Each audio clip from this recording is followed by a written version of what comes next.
Hi guys, welcome along to the On the Whistle podcast. I'm your host, Zayn Nabbi. Today, I'm privileged to have alongside me sports media executive Francis Nkwain. He's one of the mainstay of our show, and as always, he's live from Cameroon. Francis, how are things with you, old mate? Hello, Zayn. All is well. Currently in rainy Cameroon, in Douala to be precise, the economic capital, where the Lions played Mozambique yesterday, World Cup qualifiers for Qatar, which they gainfully won 3-1. And they're going around the country testing infrastructure, the new stadia in preparations for the AFCON in January. So it's nice to see the different cities, the different stadia and infrastructure. It's good. Amazing to hear that's all coming along so well. I'm certainly going to be looking you up for those VIP comps because I know you're a man who can organize that, Francis. But moving from rainy Cameroon, going to move us to somewhere else that's quite wet and rainy today. And that gives me an opportunity to introduce some new blood on our show, our new associate producer. Welcome, Alasdair Howorth, who is very proudly, if he could, wear his national colors on his sleeve, but he's got it behind him. It's a beautiful Kenyan flag if you're watching us on YouTube. Alasdair, tell us why you're passionate about African football. Thanks so much, Zayn. And super buzzing to make my podcast debut today. I'm born and bred in Kenya, and now kind of living, like you said, equally miserable and rainy London. But buzzing and excited about all things African football, and can't wait to get stuck in. Amazing. We're so happy to have you join our virtual Brian. When Francis is back, we're going to go to his backyard. We're going to light up the flames, and we're going to have the biggest braai you can imagine to welcome you and, of course, celebrate African football. So, Francis, you better be prepared. You're hosting. I'm really looking forward to the Nando's invitation you will be making to all of us. No assumptions taken that I can host. You are our gaffer, so we follow you where you lead. So Nando's it is, right? Nando's it is. You know what? You're right. You can do Nando's at mine, and then we'll do something at Francis afterwards around the braai. Anyway, it rains. It rains in London, so we've got to be indoors. We've got to be indoors. So I like your suggestion. Well, listen, guys. Today we're going to be talking about some of the most iconic moments in African football, viewed through the lens of Francis and Alasdair. A real great opportunity to sit around the braai and celebrate these moments. But before we get there, I just wanted to bring in some of our comments from our online community. As always, guys, it's so good to have you join our virtual braai. And remember, if you want to consume us, go to YouTube, go to Facebook, just search for On the Whistle Podcast, or hit us up on Instagram or Twitter at OTW_podcast. And I'm going to start off with a comment from Sibasiso Mko. He watched our podcast on YouTube with Kenya's Mount Kilimanjaro, Musa Otieno, and he said Musa was one of the most humble players, very slow, but a mastermind of a brain. I used to go watch him in Cape Town and watch him when the team trained at Santos, and I recall them beating Chiefs. Listen, what a wonderful comment and what a famous victory. That Santos team went on to win the Premier Soccer League. So I'm sure in your mind, that was a famous win. Also, we had Josephine from Germany. She contacted us on Twitter. She consumed the pod with Otieno, which was entitled, "In Kenya, the abnormal is normal." And she said, in Kenya, that is the way it is for sports people today. So thank you for that comment, Josephine. And we're going to end with one final thought from Romeo Candido. Romeo watched our clip on our YouTube account. This was an interview with Bruce Grobbelaar, the Zimbabwean Warriors goalkeeper, the Liverpool legend. Bruce was talking about lifting the curse that led to Liverpool's first Premier League title. And on it, he spoke about peeing on the famed Anfield posts. I kid you not. Well, Romeo says another way that you can lift curses is by throwing salt on the ground, because throwing salt, like urinating, helps neutralize any curses or forms of magic. Well, I got to say, I'm not superstitious. I don't believe that. The only thing I throw salt on is my chips or my meat that I put on the braai. And maybe that is a great way to segue to you guys as we look to celebrate our favorite African football moments. Francis, given that you're the elder statesman and on the continent, perhaps we hear from you here about what you'd like. And bear in mind, you and I are the guys who have a bit of salt and pepper in our beards. Speaking of salt, I like the way you did that. That's okay. I can't take offense to that because now we're on the same side. So, okay. Well, speaking of throwing salt, I usually throw salt in my hat before I wear it. Don't know why, but on onto favorite moments for me, I have to go back to 1990, premier game of the World Cup, Cameroon v Argentina. It's a memory that I don't think I will ever shake, but it's also a memory that I think a favorite memory that is shared by a lot of people in African football because it was such an unexpected and long awaited moment. It was a telling moment when Oman rose above that Argentinian defense and headed the ball down into the corner. Everything seemed to happen like in slow motion when I think about it, and the keeper goes down and you can see him almost catch the ball, but it hits his knee and somehow still like makes it in. And yeah, it's just a remarkable moment to see. We take it for granted when we see Cristiano Ronaldo these days jumping and heading the ball. His knees are at the level of the defender's head or things. And this happened in 1990 with this guy. It was a great leap. It was his brother had been sent off just before. Everything was just it was truly amazing. And they were the World Cup holders, and nobody expected Cameroon to beat Argentina with Maradona, who was at the prime of his career. And so it sticks with me. It's a moment that speaks to the impossible being possible, and hold it as motivation outside of football, where you're able to say, there's no such thing as the underdog never winning. So it inspires us beyond football. It allows us to know that we can achieve whatever we set our minds to if we work hard, even if the odds are against you, and the system maybe even is against you. You can rise and you can shine. But it takes endeavor, it takes hard work, it takes the involvement of multiple elements. So again, forgive me, I tend to go beyond our sport and get a little bit philosophical, but it is what it is. But that's a moment in African football history that stays with me till today. Sure, a cult classic, and we love it when you get philosophical, Francis, because it shows you're not just a pretty face. I was going to say, you raised a valid point there about the underdog and inspiring, and I think that is the perfect segue to Alasdair, who is a loyal Harambee Stars fan and has had a lot of, sitting there as not the biggest dog in the fight, but sometimes finding a way to find some memories to hold on to.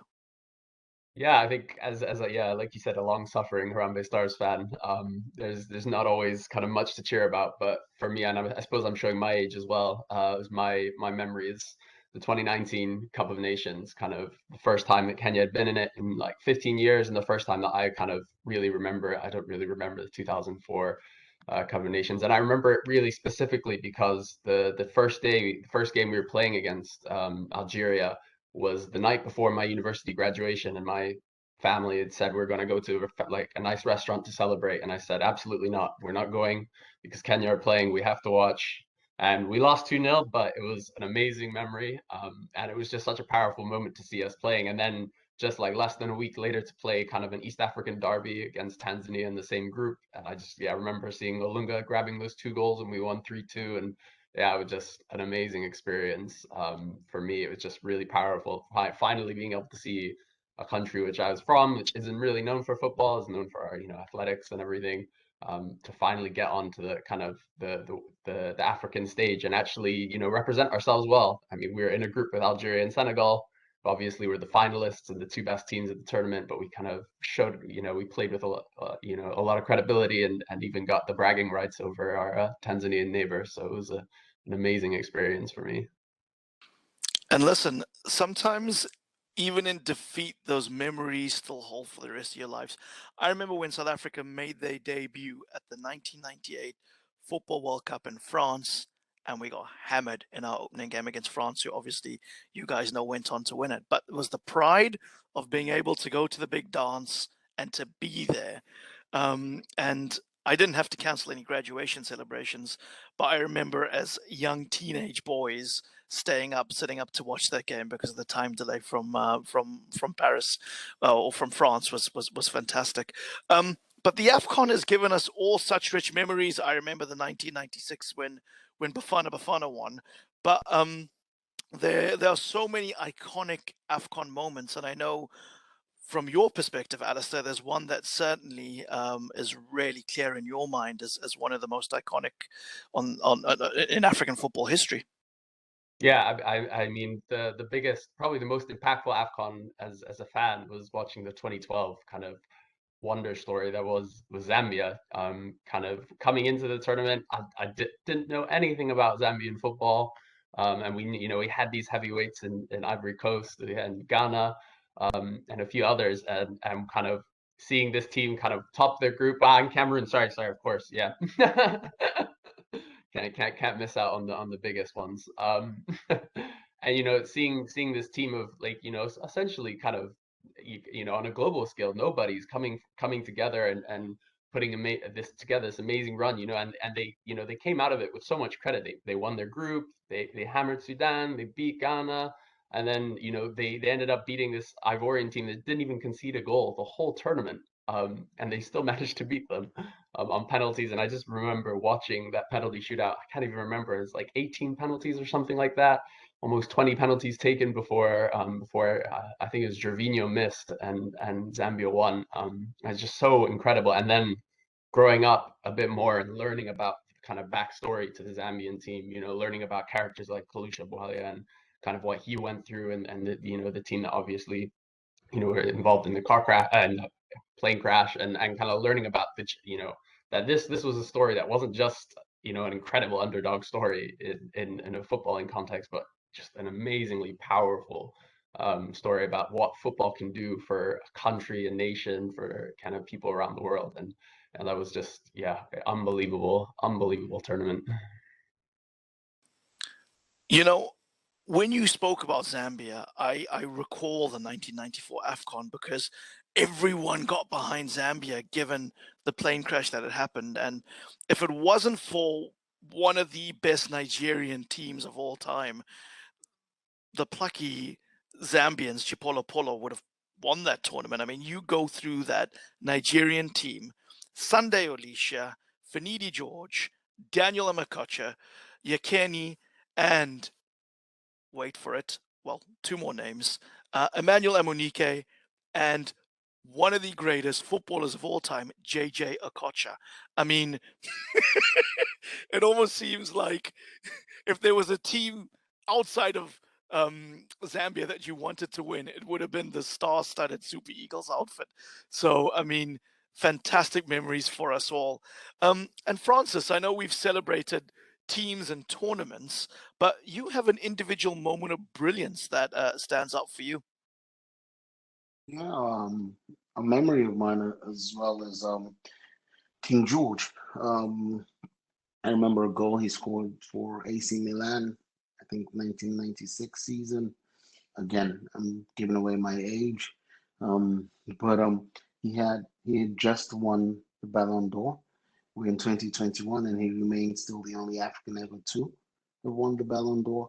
But he had this game against, I believe it was Verona, and he wins the ball like just outside the penalty area of his own camp and pretty much slices all the way through the entire team, all the way, and you keep thinking, nah, he can't possibly go all the way, and you watch it. Again, all these moments seem to pass in slow motion, and you see him going, and the tackles come in, and he rides them, and doesn't lose the ball, and then he slots it in. One of the most amazing goals we've ever seen in world football. But we don't celebrate it as much. Like we talk about all these great goals, like scored by Maradona against England at the World Cup. And there are all these amazing goals that usually when we want to remember great moments in soccer. But we tend to have this collective blackout on an amazing goal scored by an amazing player who is very rarely celebrated beyond our shores. And so in this moment, I just thought it was only befitting in a weekend where we are speaking of Ballon d'Ors and excited by the new challenges that are being presented by the new talent of the continent, to be able to double hat to, if not our greatest, at least one of our greatest, who gifted us a tremendous moment in history that, again, beyond football, speaks about the power of the individual, of strength, of fortitude, of mind, of talent. It's all embodied in that moment, going against the odds again, and being able to carry a people along with you, and being that sacrificial lamb that opens up doors and hopefully paves the way for others to follow. And Francis, when you talk about that goal, when you mentioned before the podcast you're going to talk about it, I YouTubed it because I had to remind myself, and I'm sitting here going, why do I have to remind myself from a moment of poetry, a moment of 30 seconds of pure brilliance? And if you haven't, I'm going to share it in the links. Remind yourself, I was embarrassed to say I didn't, that we were so, you know, we were so blessed to have a talent of George Weah coming from our continent, one of our own, scoring this iconic goal. And he's obviously gone on to do great things outside of the world of football. He's transcended, right? We all love him for the Ballon d'Or. We love him for the titles he won. And we love him for really, wearing an iconic Rossoneri shirt so well. But he's gone on to become a president and do far bigger things in the world than just playing football, which we're here to celebrate. Gentlemen, an absolute pleasure to have you on the pod this week. Francis, so good to hear from you. Can't wait to see you. And Alasdair, welcome to the pod as our new associate producer. We can't wait to work with you in front of the camera, behind the camera, and most importantly, we can't wait to break bread and sit around a braai or get together in Nando's restaurant, because it's been far too long. Gentlemen, fantastic having you on. I wish you well. Thank you very much, Zayn, and an absolute pleasure meeting you, Alasdair, and we look forward to many sessions like these. Absolutely. Thanks so much, guys.